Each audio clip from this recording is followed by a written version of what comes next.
Pinaigting ng City Environment and Natural Resources Office o Senro Santiago ang mga aktibidad sa paglilinis sa iba't ibang bahagi ng lungsod bilang bahagi ng pagdiriwang ng buwan ng Marso at pagpapatupad ng kanilang mandato sa pangalaga ng kapaligiran.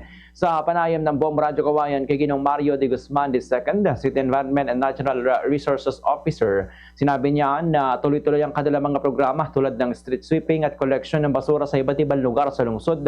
Ayon kay Ginong de Guzman, nagsagawa rin sila ng kamakailan ng linis ilog activity kung saan nakibahagi ang ilang barangay at paaralan upang makatulong sa pagpapanatili ng kalinisan ng mga daluyan ng tubig. Dagdag pa niya na bahagi rin ng kanilang programa ang linis paaralan na isinagawa noong Sabado kasamang iba't ibang paaralan sa lungsod sa pangunguna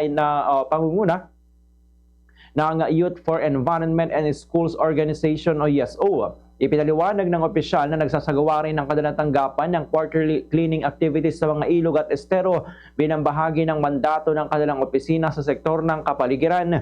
Samantala, patuloy ding isinasagawa ng mga barangay ang kanilang lingguhang paglilinis tuwing Sabado alinsunod sa umiiral na lokal na ordinansa kung saan nililinis sa mga paligid, kanal at ilog sa kani-kanilang nasasakupan.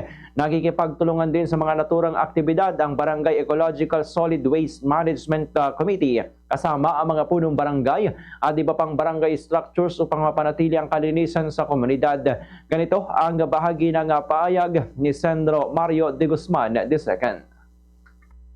Karoon po tayo ng linis ilog just recently sa Saturday, kasama po natin ang mga barangay at paaralan para naman po sa linis paaralan natin. This is in celebration doon sa ating cleanliness activities para sa buwan ng Marso. Sa mandato ng Senro, bilang kami po ay nakapaloob sa sektor ng environment, ay nagkahanda po tayo ng quarter na paglilinis po ng ating mga ilog at ng ating mga estero. Siyempre, ito po ay bukod pa doon sa every Saturday na paglilinis